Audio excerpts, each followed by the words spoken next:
वफाकी हुकूमत अपना अप्रोच में तब्दीली लेकर आए। हमने सब मिलके इस वायरस का भी मुकाबला करना है और हमारा मईशत का हमें बस एक होकर इसका मुकाबला करना पड़ेगा। ना हाथ मिलाना, बस दूर से सलाम करना, डरो ना डरो ना डरो ना, करुणा से मिलके सब लड़ो ना। मुत्तहिद होकर ही हम इस वबा का मुकाबला कर सकते हैं। हम हर कोशिश और वसाइल पुरवकार लाएंगे। नैब को खत्म होना होगा। नैब और पाकिस्तान इकट्ठे नहीं चल सकते। हमारी जिंदगी के 16 माह जाया करके क्या मिला। अस्सलाम वालेकुम नाज़रीन, आप प्रोग्राम देख रहे हैं रूबरू और मैं हूं आपका मेजबान शौकत पराचा। पीपल्स पार्टी की सिंध हुकूमत कोरोना के खिलाफ लड़ाई को पहले ही लीड कर रही थी कि आज chairman people's party Bilawal Bhutto Zardari ने कौमी इत्तफाक राय कायम करने के लिए भी पहल कर दी। बिलावल भुट्टो जरदारी ने बार बार कहा कि वो किसी पे तनकीद नहीं करेंगे बल्कि सबको मिलकर कोरोना के खिलाफ कोशिशें करना है। आज नेशनल कोऑर्डिनेशन कमेटी के ओहदेदारों ने भी मीडिया से बात की, प्रेस कॉन्फ्रेंस की और उन्होंने भी वाज़ेह कहा कि ग्राउंड पर फिजिकल एक्शन भी लेने हैं और अवाम तक इत्तलात भी पहुंचानी है, क्योंकि कोरोना के खिलाफ अभी पाकिस्तान ने बहुत कुछ करना है। यहाँ पर फील्ड हॉस्पिटल्स बनने हैं, यहाँ पर फैब्रिकेटेड हॉस्पिटल्स बनने हैं। तजावीज़ तो बहुत सारी हैं, मसलन जगह जगह मुल्क में हर छोटे बड़े शहर के बाहर और अंदर शादी हाल बने हुए हैं। शादियों पर पाबंदी है तो यहाँ पर फील्ड हॉस्पिटल बन सकते हैं, आइसोलेशन वार्ड्स बन सकते हैं, स्कूल खाली हैं, कॉलेज खाली हैं, हॉस्टल्स खाली हैं। सब हवालों से इनकी यूटिलिटी होनी चाहिए, क्योंकि पाकिस्तान ने इन एडवांस तैयारी करनी है। ये नहीं है कि खुदा न खास्ता बहुत ज़्यादा मैसिव लेवल पर आउटब्रेक हो जाए और फिर हम सोचें कि अस्पताल बना दें, वो जगह खाली पड़ी है वहाँ पर हम आइसोलेशन सेंटर्स बना दें। ये पहले से करना है। और अगर अल्लाह चाहे पाकिस्तान में इतनी मैसिव आउटब्रेक ना हो तो फिर भी कोई फ़र्क नहीं पड़ता, तैयारी होनी चाहिए। पाकिस्तान के अंदर सियासी हवालों से भी बहुत डिस्कशन हो रही है। आज वज़ीर आज़म और स्पीकर कौमी असम्बली की मुलाकात हुई। ये कहा गया, इत्तफाक हुआ कि कोरोना के खिलाफ एक पार्लिमानी कमेटी बनाई जाए जो अपोजिशन और हुकूमत के नुमाइंदों पर मुश्तमिल हो। लेकिन नैब के हवाले से बड़ी सख्त ऑब्जर्वेशन आ रही हैं अदालतों की। जब ख्वाजा साद रफ़ीक को ज़मानत मिली थी, उनकी रिहाई का हुक्म हुआ था रादर सुप्रीम कोर्ट की तरफ से, तो सख्त किस्म की ऑब्जर्वेशन थी। और आज जब ख्वाजा साद रफ़ीक बाहर आए तो उन्होंने आते ही कहा कि नैब को ख़त्म करना होगा। हमारे ये मौज़ूआत हैं और इन्हीं मौज़ूआत के ऐन मुताबिक हमने आज पैनल तरतीब दी है। हमारे साथ मौजूद हैं पीपल्स पार्टी के बड़े सीनियर रहनुमा, मुतअद्दिद बार वफाकी वज़ीर रह चुके हैं, सैयद नवीद कमर साहब। बहुत शुक्रिया सैयद नवीद कमर साहब, आपने वक्त दिया। हमारे दूसरे मेहमान हैं बैरिस्टर जावेद अब्बासी साहब, सेनेटर हैं नून लीग के। बहुत शुक्रिया अब्बासी साहब, आपने वक्त दिया। और नाजरीन हमारे साथ मौजूद हैं बैरिस्टर अली ज़फ़र साहब, पीटीआई के सीनियर रहनुमा हैं। बहुत शुक्रिया बैरिस्टर अली ज़फ़र साहब, आपने वक्त दिया। मैं नवीद कमर साहब आप के पास आता हूं। बिलावल भुट्टो जरदारी ने आज कौमी पार्टी का सरबराह होने का हक अदा किया। उन्होंने कहा कि हम तनकीद करेंगे तो उधर से भी हमारे ऊपर तनकीद आएगी और जो कौमी कोशिशें हैं वो रायगां जाएंगी। इत्तफाक राय पैदा करने की बार बार उन्होंने बात की। आखिर क्या वजह है कोरोना जैसे मसले पर भी इत्तफाक राय पैदा नहीं हो रहा? बिस्मिल्लाहिर्रहमानिर्रहीम। शौकत भाई, बात सारी ये है कि वाकई मसला इतना गंभीर है और यूनिवर्सल है, सिर्फ पाकिस्तान में नहीं, सारी दुनिया के हर मुल्क में तकरीबन 176 अब ममालिक हैं।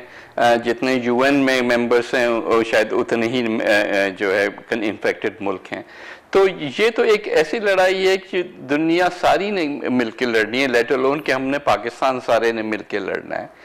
अब ये ज़रूर हुआ है कि जहाँ जहाँ गवर्नमेंट्स लोगों की एक्सपेक्टेशन पे नहीं उतरी तो वहाँ वो उसकी पॉइंटेशन ज़रूर हुई है, लेकिन सबका मकसद एक ही है कि हम सब मिल के इस चीज़ का जो है मुकाबला करें।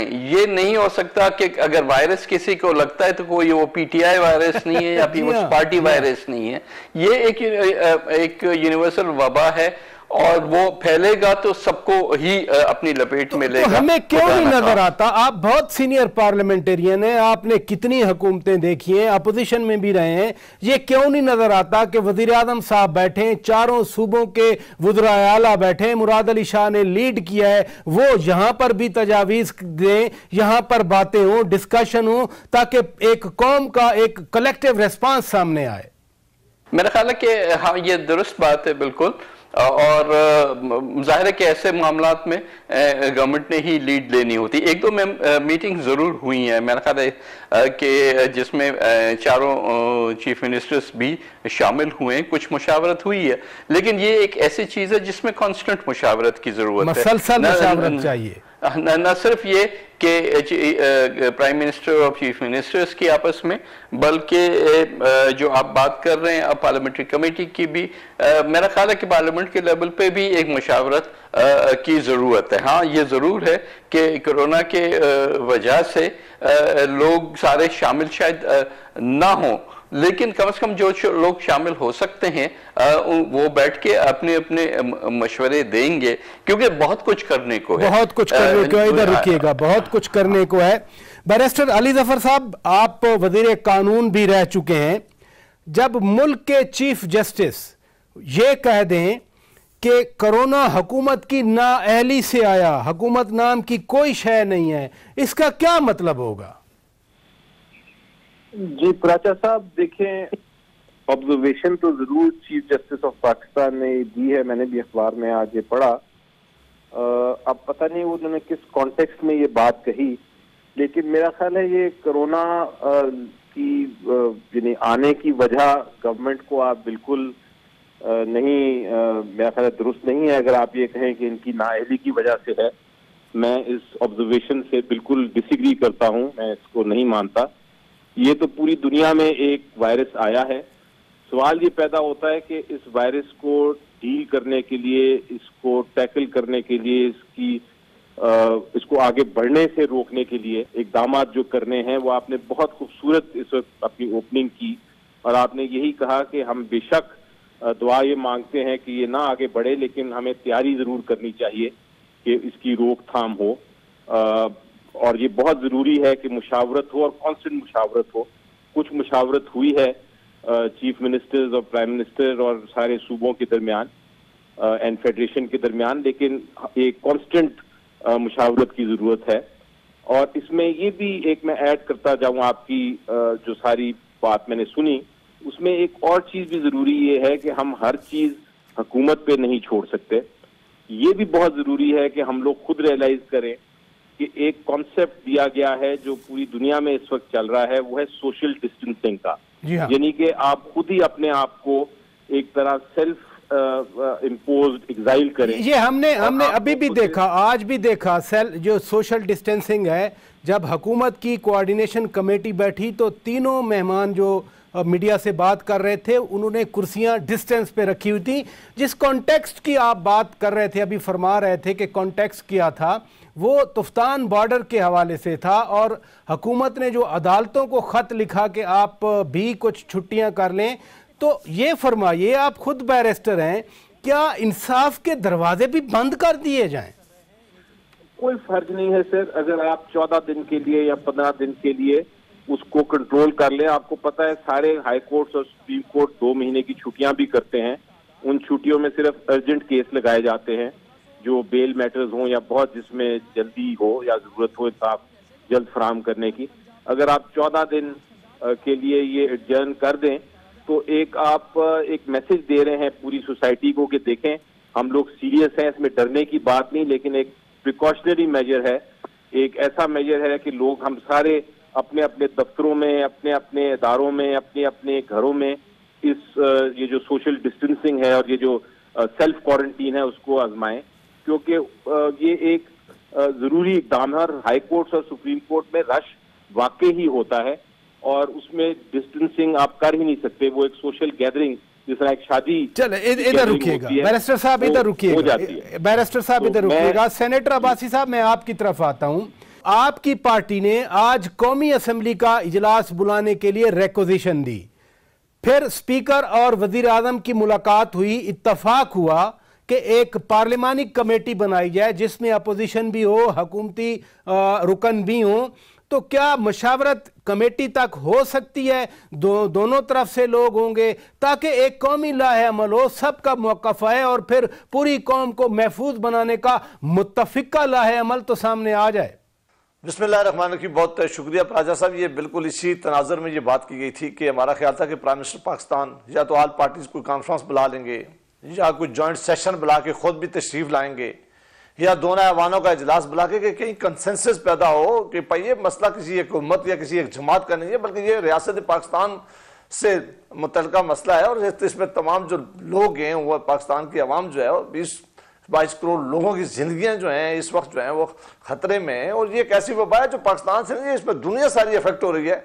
लेकिन सब मिलकर एक कोऑर्डिनेटेड एफर्ट करने की जरूरत है ताकि एक पेज पे आऊं, हुकूमत का पता लगे वो क्या रहे। जमातें इसको सपोर्ट करना चाह रही हैं, लेकिन हुकूमत से ये दरख्वास्त की थी कि आप मेहरबानी करके किसी एक फोरम पर साहब को बिठाएं। हमारे पास तो एक ही तरीका था कि हम उन्हें कहें कि जॉइंट सेशन बनाएं, पार्लियामान है, चाहे कौमी असेंबली का इजलास हो, सेनेट का हो, मुश्तरका इजलास हो जाए, पार्लियामान है। बिल्कुल सही फरमा रहे हैं आप जी। कोई एक फोरम हो जहां से फैसले हो और उस फैसले को तमाम ऑनरशिप हो, तमाम मुल्क के लोगों की, तमाम सियासी जमातों की ऑनरशिप हो और उस पर फैसले करें। अभी जो बहुत ज्यादा जरूरी है कि मैं समझता हूं कि मैं बड़ा वक्त मिला था चाइना के बाद, पाकिस्तान के अंदर इस पर काबू पाया जा सकता था अगर प्राइम मिनिस्टर पाकिस्तान से फ्रंट से लीड करें।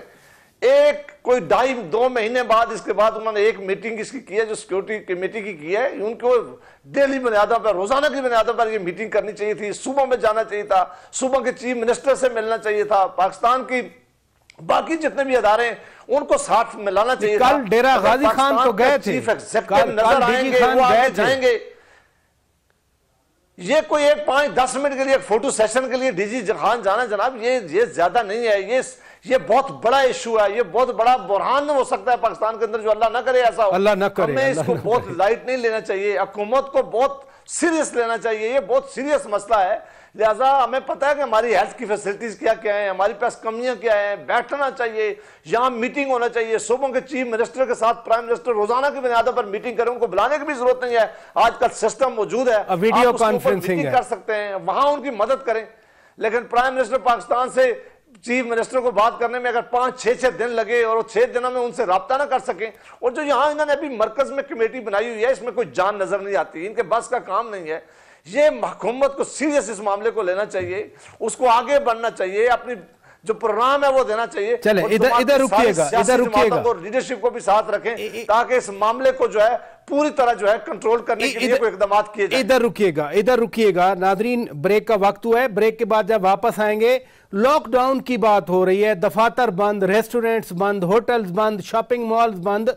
हमें यह भी सोचना है कि इन शॉपिंग मॉल में सिर्फ मालदार लोग खरीदारी करने नहीं आते, सिर्फ सेठों की दुकानें नहीं हैं, बल्कि जो वहाँ वर्कर्स खड़े हैं, रेस्टोरेंट्स पे जो काम करने वाले खड़े हैं, चाय बनाने वाला जो खोखा लगा के खड़ा है, अगर सब कुछ बंद हो जाएगा तो उनका यानी दिहाड़ीदार का क्या बनेगा।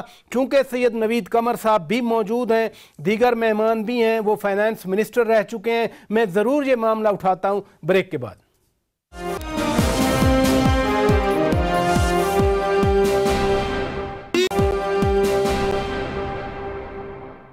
वेलकम बैक नादरीन, रूबरू प्रोग्राम आप देख रहे हैं और हम बात कर रहे हैं कोरोना के खिलाफ जो पाकिस्तान के अंदर स्ट्रेटजीज बन रही हैं। सिंध हुकूमत ने लीड ली, उन्होंने स्ट्रेटजीज बनाई, वफाक भी एक्टिव हुआ, नेशनल कोऑर्डिनेशन कमेटी बनी, आज उनके ओहदेदारों की प्रेस कॉन्फ्रेंस भी हुई। सैयद नवीद कमर साहब, ठीक है, सोशल डिस्टेंसिंग एक है, प्रायोरिटी है, एक ऑप्शन है, वो आइसोलेट करना लोगों को ऑप्शन है, गैदरिंग को डिस्करेज करना भी ज़रूरी है। लेकिन हमारे मुल्क में मसलन रेस्टोरेंट्स बंद हो गए, शादी हाल बंद हो गए, होटल्स बंद हो गए, मॉल्स बंद हो गए, शॉपिंग मॉल्स बंद हो गई। यहाँ जो काम करते हैं, और वो सिर्फ सैकड़ों हज़ारों नहीं है, मैं तो कहता हूँ लाखों की तादाद में है, इस हवाले से क्या करना चाहिए? उनका रोजगार, उनके घर वाले डिपेंड करते हैं। पाकिस्तान में पहले ही महंगाई है, अशिया इतनी महंगी हैं, इन लाखों खानदानों का क्या होगा फिर? ये आप दुरुस्त कह रहे हैं कि ये एक बहुत मुश्किल मरहला है, और ये सिर्फ पाकिस्तान में नहीं बल्कि सारी दुनिया में ये इशू आ रहा है कि जाहिर है कि जब आप लॉकडाउन की सिचुएशन में जाते हैं तो काफ़ी सारे लोग अफेक्ट होते हैं। न सिर्फ ये कि उनकी मूवमेंट पे रिस्ट्रिक्शन हो जाती है, बल्कि कुछ लोग जो डिपेंडेंट होते हैं डेली वेजेस पे या इस किस्म की चीज़ों पे, उनकी इनकम इस तरह से आती है, वो ज़रूर अफेक्ट होती है। लेकिन हमारे पास आज तक अभी क्योंकि न कोई इलाज आया है कोरोना का, और कोरोना को जिन लोगों ने, जिन मुल्कों ने एक हद तक कंट्रोल किया है, मसलन चाइना है, तो वो सिर्फ और सिर्फ सोशल डिस्टेंसिंग के से किया है। उन्होंने भी तो अपने शहर बंद कर दिए, सब चीज़ें कर दी, और वहाँ भी लोग अफेक्ट हुए। ये बात नहीं है कि सिर्फ हमारे यहाँ अफेक्ट होंगे। लेकिन सवाल ये है कि हमारे मुल्क की जो हालात हैं, हमारे हेल्थ केयर सिस्टम्स के, हमारे हॉस्पिटल्स के, वो तो अगर ये उस तेज़ी से फैल गया, जो अनचेक्ड अगर ये होता है तो बिल्कुल फैलेगा, तो फिर कोई हमारे पास उसको उस वक्त कंट्रोल करने का तो कोई रास्ता नहीं है। जब तक कि कोई दवाएं निकलें, कोई वैक्सीन्स निकलें जो कि ये हो, हमारे पास हमें सोशल डिस्टेंसिंग करनी पड़ेगी। अब सवाल ये आता है कि फिर उन लोगों का क्या होगा, उनका क्या बनेगा, जिनको वो होगा। ये डेफिनेटली इसमें गवर्नमेंट्स ने एक रोल अदा करना है, जो बजाय मतलब और भी जो फिलैंथ्रोपिस्ट वगैरह वो तो अपनी जगह पे, लेकिन गवर्नमेंट्स ने भी हैंड आउट। यूएस की गवर्नमेंट जो है वो तक सब लोगों को $1000 के चेक भेजने की बात कर रही है। तो हमें भी चाहिए, चाहे हम BISP के थ्रू उनको दें या उनको ये नाम पसंद नहीं है PTI वालों को, तो जो भी नाम उसको दे दें, लेकिन उसके थ्रू और प्रोविंशियल गवर्नमेंट्स को भी, प्रोविंशियल गवर्नमेंट भी बात कर रहे हैं, हमारी हमें करना पड़ेगी, जरूर इंटरवेंशन करना पड़ेगी। इधर रुकिएगा बैरिस्टर अब्बासी साहब। बिलावल भुट्टो दरदारी ने आज ये भी बात की कि जो डेली वेजर हैं, डेली वेजर मीन काम पे आते हैं तो तनख्वाह मिलती है, उनका कहना था कि वो ना भी आए तो उनको तनख्वाह उनके घरों पर पहुंचाना चाहिए। नवीद कमर साहब फाइनेंस मिनिस्टर रह चुके हैं मुतअद्दिद बार, वो भी एक तजवीज़ पेश कर रहे हैं। आपकी पार्टी भी मुतअद्दिद बार हुकूमत में रही, इन गरीबों का, इन दिहाड़ीदारों का, इन मजदूरों का इनका नेगा। बिल्कुल, जो नवीद कमर साहब ने बातें की है मैं उससे इत्तेफाक करता हूँ, और ये बहुत अच्छी बात कही है राहुल भट्टो जरदारी साहब ने। बिल्कुल ये बहुत ही ज़रूरी था, और यही हम इसीलिए कह रहे थे कि अगर ये जॉइंट सेशन हो जाए या कोई मीटिंग प्राइम मिनिस्टर के साथ हो जाए तो ये सारे मामला उनके सामने रखें और डिस्कस करें, और उन्हें कहें कि अगर ये कोई डेवलपमेंट का पैसा है तो उसको भी इस वक्त कट लगना चाहिए। बाकी अगर आपको मदद करें, लेकिन ये ज़रूरी है कि जिन लोगों के इस वक्त बिजनेस का नुकसान हुआ है, या जिनके स्पेशली वो लोग जो आज एक दिन के लिए काम करते हैं या डेली वेजेस पे हैं, उन लोगों की जिंदगियां बेहतर बनाने के लिए या आसानी पैदा करने के लिए हुकूमत को जरूर मदद करनी चाहिए। लेकिन मैं स्ट्रांगली सपोर्ट करता हूं कि हुकूमत की इस पॉलिसीज को भी हमें सपोर्ट करनी चाहिए कि इस वक्त अगर हम ये कारोबार या ऐसे बिजनेसेस सेंटर्स के लिए एक या रेस्टोरेंट के ऊपर चेक नहीं रखेंगे, और अगर इस तरह से ओपन छोड़ देंगे, और अल्लाह ना करे जो ये बीमारी जिस तरह दुनिया के कई ममालिक में फैली है, ईरान में या इटली में, अगर इस तरह फैल गई तो फिर तो हमारे पास कंट्रोल ही नहीं होगा, फिर तो ये कारोबार वैसे ही बंद हो जाएंगे, फिर तो बहुत बड़ा क्यास पाकिस्तान के अंदर पैदा हो जाएगा। लिहाजा ये 15 दिन के लिए या 20 दिन के लिए लोगों को अपने अगर कारोबार बंद भी करने पड़े, अपना काम छोड़ना भी पड़े, उस लोगों को सख्त तावन करना चाहिए हुकूमत के साथ। जो हुकूमत ये बता रही है उनको खुद पता है कि सोशल डिस्टेंस भी करना चाहिए, लोगों को ज्यादा क्राउडेड प्लेसेस पे भी नहीं चाहिए, उलमाए किराम अपना रोल प्ले करें, उनकी मामलात सुनने चाहिए।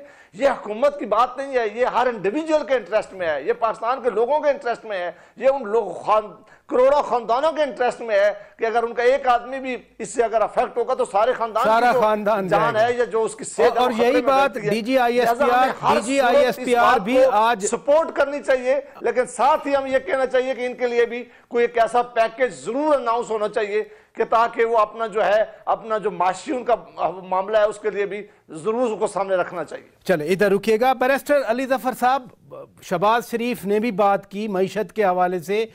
वो कहने लगे कि हुकूमत ने जिस तरह मईशत को हैंडल किया, अगर कोरोना को भी इसी तरह हैंडल किया तो फिर अल्लाह ही हाफिज है। यानी मईशत बैठ गई है, कोरोना भी अगर इसी तरह से अनचेक्ड आ गया ये सोशल डिस्टेंसिंग की बात हो रही है, ख़ानदान की बात हो रही है, कम्युनिटीज़ की।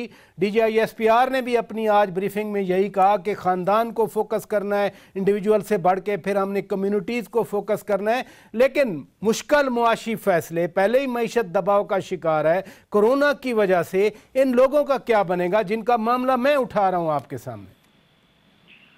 जी देखिए प्राजा साहब, इसमें तो कोई शक नहीं है कि इकोनॉमी या बिजनेस से पहले सेहत आती है, और सबसे अहम चीज ये है कि अगर लॉकडाउन करना पड़ा और कंप्लीट लॉकडाउन करना पड़ा, मैं तो यहाँ तक कहता हूँ कि अगर लॉकडाउन लोग नहीं मान रहे तो उस जगह कर्फ्यू भी बेशक लगा दें, लेकिन वो सेहत के लिए जरूरत है, कम्युनिटी की सेहत के लिए जरूरत है। वो जो नुकसान हो रहा है बिजनेस को वो तो बर्दाश्त करना पड़ेगा। ये कर्फ्यू लगाने की कोई है तजवीज हुकूमती हलकों में? जहाँ तक ताल्लुक है वेजेस का, डेली वेजेस का, या जो वनरेबल सोसाइटी है जहाँ आपको हर रोज कोई ना कोई खाने के लिए पैसे की जरूरत है, तो वहाँ मेरा ख्याल है स्कीम बनानी बहुत जरूरी है। ये चाहे हम किसी और बजट से निकालें, चाहे हम उसके लिए फिलैंथ्रोपिस्ट से पैसा लें, या जो भी है, हमें ये करना पड़ेगा कलेक्टिवली, एक सोसाइटी के तौर पे, एक नेशन के तौर पे, कि हम उनकी मदद करें। और जो बिग बिजनेस है या जो बर्दाश्त कर सकते हैं उनको बर्दाश्त करना पड़ेगा बिजनेस का नुकसान। ये एक क्राइसिस है, नेशनल क्राइसिस है, और इसको पाकिस्तान नहीं बल्कि हर पूरी दुनिया में ऐसा हुआ है और हो रहा है, और सारे लोग यही कर रहे हैं, हमें भी करना पड़ेगा। अब अल्लाह का शुक्र ये है फिलहाल कि हमारी, अगर आप ग्राफ देखें बाकी मुल्कों में, तो वहाँ बड़ा रैपिड चेंज आया है। हमारे पास अल्लाह का शुक्र है कि अभी तक वो रैपिड चेंज नहीं आया। हम ये अगर इकदाम पहले कर लें तो हम वो जो क्राइसिस है, जो कुछ इटली में नजर आया, आपको चाइना में नजर आया, स्पेन में आया, वो हम उसको, स्पेन में आ रहा है, वो हम उसको अवॉइड कर सकते हैं, उससे हम बच सकते हैं। तो ये जरूरी है कि हम, एक तो मेरी गुजारिश ये है पूरी पब्लिक से, और मैंने अपने दफ्तर में तो कम से कम ये कर दिया है कि जहां तक हो सके आप अवॉइड करें लोगों से मिलना। जहां तक मीटिंग्स आप स्काइप पे कर सकते हैं, टेक्नोलॉजी के जरिए कर सकते हैं, आप वो करें, और जो सोशल गैदरिंग्स है उधर ना जाएं, घर बैठने की कोशिश करें। ये कर्फ्यू के हवाले से मेरा सवाल था कि क्या हुकूमत इस बारे में एज अ ऑप्शन सोचती है? मेरा ख्याल है सोचना पड़ेगा अगर जरूरत पड़ी, क्योंकि अगर लोग खुद नहीं करेंगे और वो जरूरत पड़ी, और लोग, आपने देखा कराची में उन्होंने इन्फोर्स किया जब लोग नहीं मान रहे थे, तो एक तरह वो जो रिस्ट्रिक्शन थी रेस्टोरेंट बंद करने की, रेस्टोरेंट्स में ना जाने की, सोशल गैदरिंग्स ना करने की, वो रिस्ट्रिक्शन को इम्प्लीमेंट किया गया। तो इम्प्लीमेंट करना पड़ेगा। इधर रुकिएगा बैरिस्टर अली ज़फर साहब। नाज़रीन ब्रेक लेते हैं, ब्रेक के बाद जब वापस आएंगे नैब के हवाले से भी, वो भी कौमी मामला बना हुआ है। Honourable supreme court of Pakistan भी ऑब्जर्वेशन दे रही है। आज ख्वाजा साद रफ़ीक और ख्वाजा सलमान रफ़ीक भी बाहर आ गए। हम बात करेंगे ब्रेक के बाद।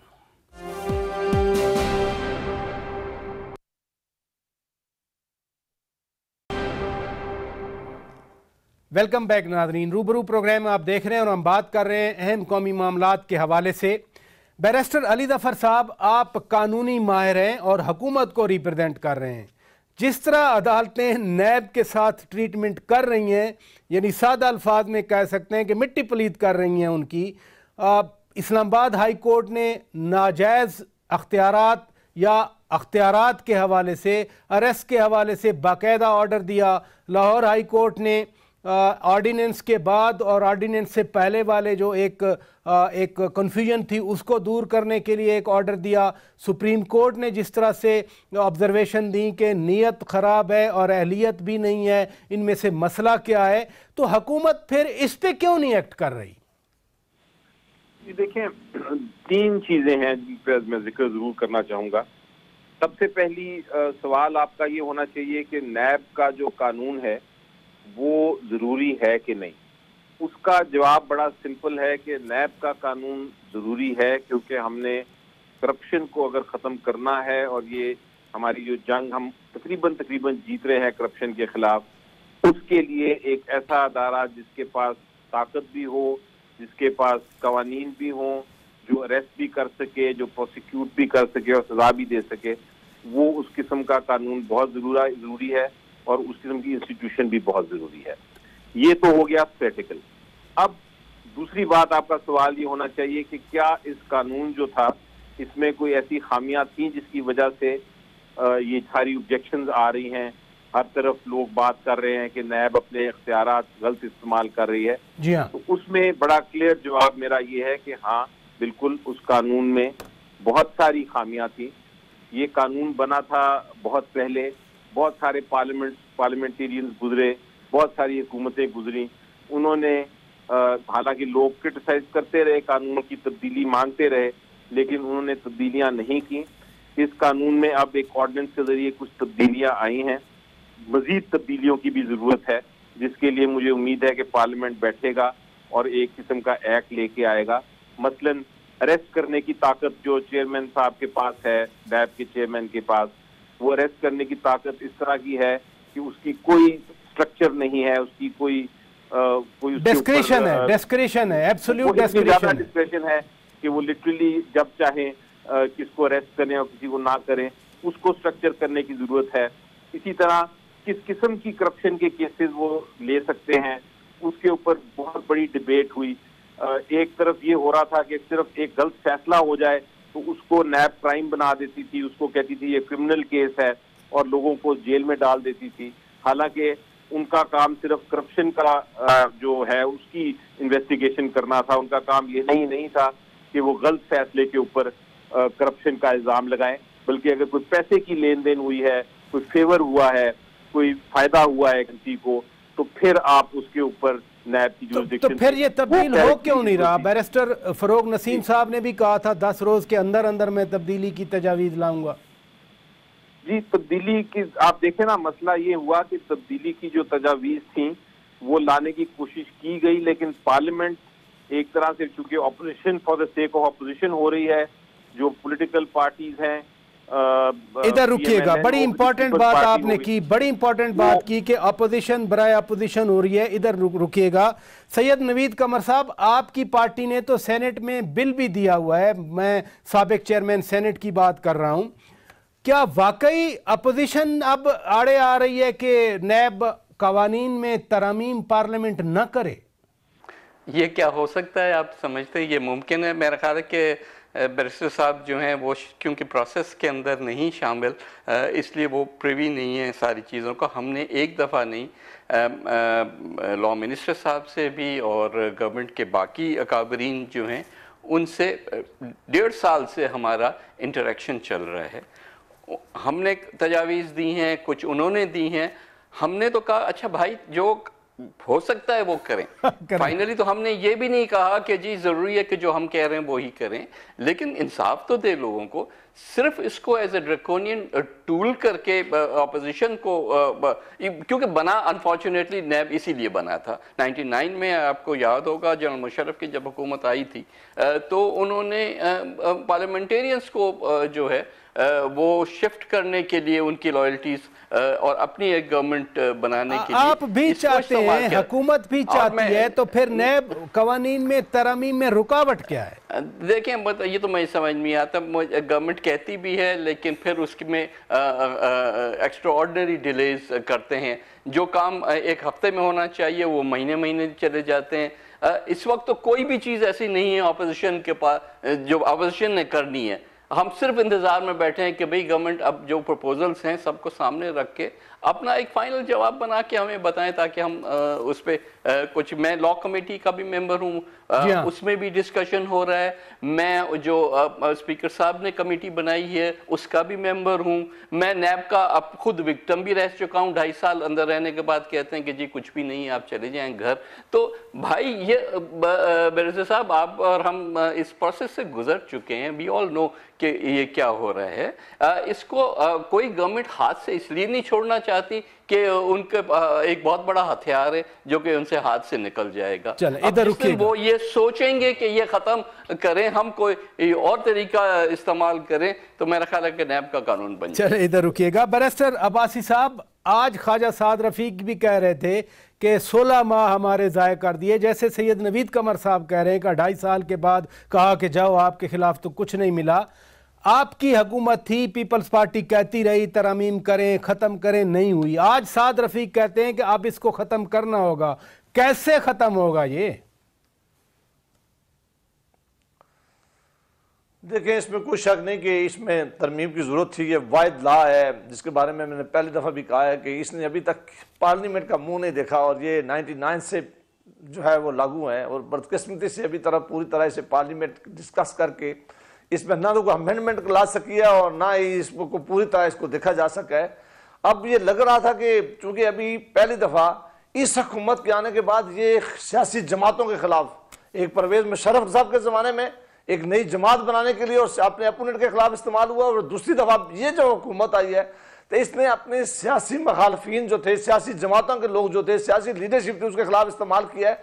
और फिर जब सुप्रीम कोर्ट और हाई कोर्ट की इस वक्त इसके बारे में जो ऑब्जर्वेशन आई है, उन्होंने इसको जमीन बोस कर दिया है। अब तो मैं समझता हूँ कि इसकी अफादियत, इसकी जरूरत ही नहीं रही है। जो अभी कह रहे थे अली जफर साहब, ये तब इसकी अकाउंटेबिलिटी कर सकता है कि इसकी कोई अपनी कोई इसकी, लेकिन इनके अपने लोगों के खिलाफ भी तो केसेस हैं ना, इनके अपने लोगों के खिलाफ भी केसेस हैं। चेयरमैन नैब कह भी चुके हैं कि हवाओं का रुख बदल रहा है। नहीं, इनके अपने लोगों के खिलाफ रेफरेंस जरूर फाइल हो गए, कोई इंक्वायरी नहीं है। ये बाकी लोगों को इंक्वायरी स्टेज से भी पहले, इन्वेस्टिगेशन स्टेज या इंक्वायरी स्टेज पे अरेस्ट किया गया, किसी के खिलाफ नहीं, रेफरेंस नहीं थे। जितनी हमारी लीडरशिप को इन्होंने इस नैब के जरिए जेलों में रखा है, आज अदालतों में जाकर साबित हो गया कि वो सारे विच हंट था, वो सारे जाली केस थे, उनके कोई बेसिस नहीं थे, उनके खिलाफ कोई एविडेंस नहीं थी। अगर पाकिस्तान के अंदर एक अदारे को आप अपने सियासी मकासद के लिए इस्तेमाल करेंगे, अगर वो अदारा किसी सियासी मकासद के लिए लोगों के साथ केसेस बनाएगा, तो फिर उसका यही असर होगा जो अदालतें कर रही हैं। बैरिस्टर अब्बासी साहब, बैरिस्टर सेनेटर अब्बासी साहब, बहुत शुक्रिया, आपने वक्त निकाला।